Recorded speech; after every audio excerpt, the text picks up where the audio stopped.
Có nhiều chim.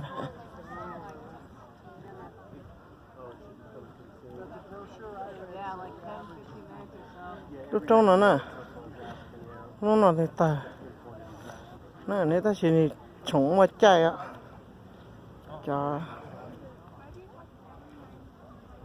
cái này tôi nhớ, thì nó tới chị, nhiều chống chỉ tên là tôi sai nha, nó vậy lúc thầu nhau, lúc giờ nhau rồi lúc lại cái gì là stone, anh chỉ nó chống tôi. Hey.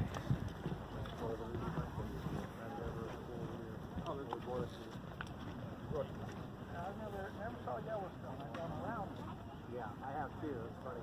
I've never been in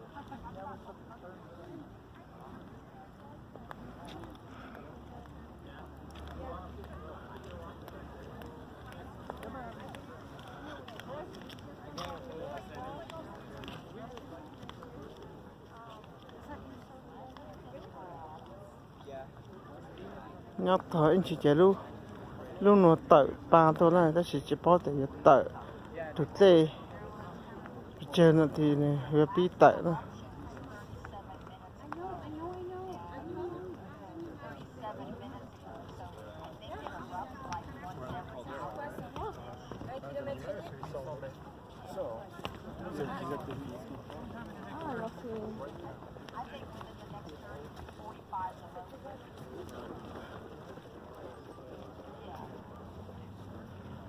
nên chụp phao này tớ nên chụp phao nữa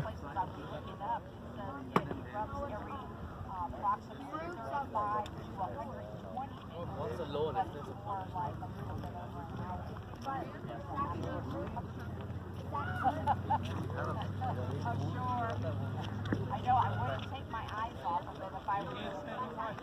Yeah. If you really want to say you saw it, just watch it.